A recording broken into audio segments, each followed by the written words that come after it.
Oke, Assalamualaikum warahmatullahi wabarakatuh. Perkenalkan nama saya Fergin Setiawan dengan NIM 22650003. Di sini saya sebagai pemateri pertama akan membawakan materi pembukaan tentang tugas dari kelompok kami, yaitu analisis sistem informasi learning dari aplikasi yang bernama Moodle. Nah, di sini ada sedikit tentang pengenalan dari Moodle. Moodle dipilih karena memiliki fitur lengkap untuk kegiatan belajar mengajar secara online, antara lain seperti manajemen kursus dan materi, integrasi multimedia seperti video, animasi grafik, dan PDF, penilaian otomatis dengan gradebook, forum diskusi dan kolaborasi antar peserta, sistem notifikasi dan kalender kegiatan. Nah, sedikit penjelasan itu video pembelajaran di sini yang digunakan adalah media audiovisual yang digunakan untuk menyampaikan materi ajar secara terstruktur dengan tujuan membantu peserta didik memahami suatu konsep, keterampilan, atau prosedur tertentu. Video pembelajaran di sini menggabungkan elemen visual dan audio, narasi musik seperti efek suara dan lain-lain. Nah, di sini ada juga beberapa seperti karakteristik video pembelajaran yang baik, yaitu tujuan pembelajaran yang jelas, durasi efektif, dan juga ada lain-lain. Sebenarnya model ini bisa disebut sebagai Modular Object Oriented Dynamic Learning Environment adalah Learning Management System (LMS) yang berbasis web yang digunakan untuk mengelola proses pembelajaran secara online. Model banyak digunakan di sekolah, perguruan tinggi, dan lembaga pelatihan karena bersifat open source, fleksibel, dan mudah dikembangkan. Peran pengguna dalam model ini ada beberapa seperti menjadi administrator mengelola sistem, dosen atau teacher yang membuat kelas, dan mahasiswa. Nah, bukan itu sedikit dari pengenalan model dari saya. Selanjutnya saya akan serahkan kepada anggota kelompok saya untuk melanjutkan materinya. Assalamualaikum warahmatullahi wabarakatuh. Perkenalkan, nama saya Ferdian Saputra, NIM 22650012 dari kelas B. Sini saya akan melanjutkan membahas materi. Mengapa model dipilih? Model dipilih karena memiliki fitur lengkap untuk kegiatan belajar mengajar secara online. Di antaranya, yang pertama, manajemen kursus dan materi.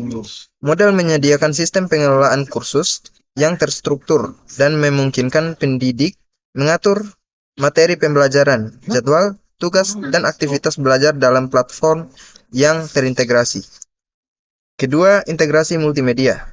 Model mendukung pengguna berbagai media pembelajaran seperti video, animasi, grafik, dan file PDF, sehingga materi dapat disajikan secara lebih menarik, interaktif, dan mudah dipahami oleh peserta didik.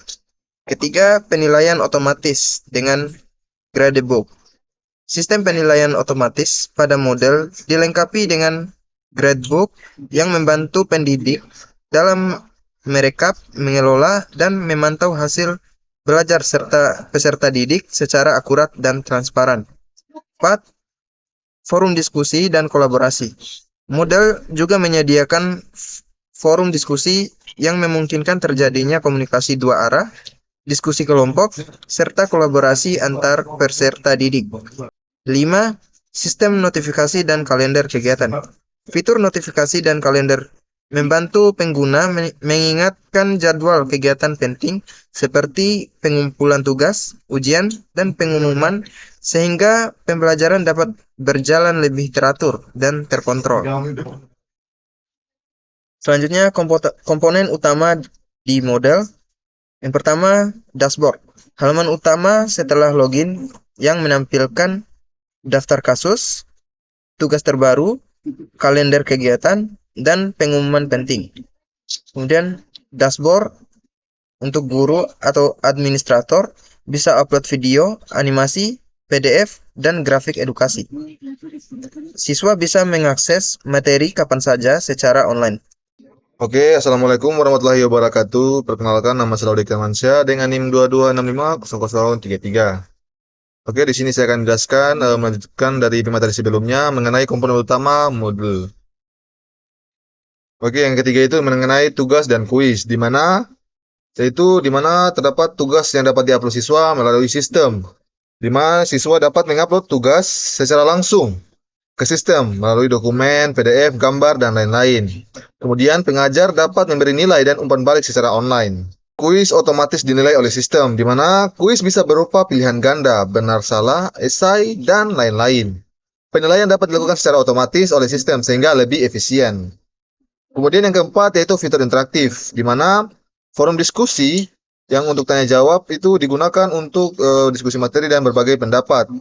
Kemudian ada chat internal antara peserta dan pengajar, di mana memungkinkan semua komunikasi langsung antara peserta didik dan pengajar. Kemudian itu ada workshop dan peer review, jika diinginkan. Kemudian yang kelima itu adalah penilaian dan laporan, di mana sistem Gradebook mencatat nilai. Semua nilai tersimpan otomatis dan terstruktur. Kemudian laporan progresif belajar siswa bisa diekspor. Laporan progres yaitu bisa berupa perkembangan belajar siswa dapat dipantau dan diekspor misalnya untuk laporan akademik. Semua fitur ini mendukung pembelajaran dan struktur interaktif dan terdokumentasi secara digital. Selanjutnya yaitu mengenai desain antarmuka, yaitu UI UX, di mana desain antarmuka model memiliki karakteristik, yaitu yang pertama user friendly, di mana menu dan dashboard yang mudah dipahami oleh pengguna baru atau yang sudah lama. Kemudian layout berurutan dari materi, tugas, dan nilai. Alur pembelajaran yang jelas ini dapat membantu pengguna baru untuk memahami pembelajaran. Kemudian responsif, di mana bisa diakses melalui website, browser di PC, tablet, dan smartphone, yaitu dan masih banyak lagi. Kemudian ada tersedia mobile app-nya yang mendukung belajar online, akses materi secara online maupun offline. Yang ketiga yaitu konsisten, di mana tampilan antar halaman relatif konsisten sehingga pengguna lebih cepat terbiasa. Meskipun tampilan awalnya dianggap agak sederhana, namun fungsinya lebih kuat dan lengkap. Baik, pertama-tama di sini saya akan memperkenalkan diri. Nama saya Tania Erdaningsi dengan NIM 22650021. Di sini saya akan melanjutkan materi dari teman saya yaitu fitur multimedia dalam modal. Di sini modal dirancang untuk mempermudah pengelolaan konten multimedia seperti satu video pembelajaran bisa diupload langsung atau ditanam dari YouTube ke Drive. Maksudnya yaitu video pembelajaran materi video dapat diunggah secara langsung ke dalam sistem atau ditanam embed dari platform eksternal seperti YouTube dan Google Drive. Kemudian animasi edukasi, yaitu animasi dapat dinyatakan sebagai bagian dari materi untuk membantu memvisualisasikan konsep yang dinamis.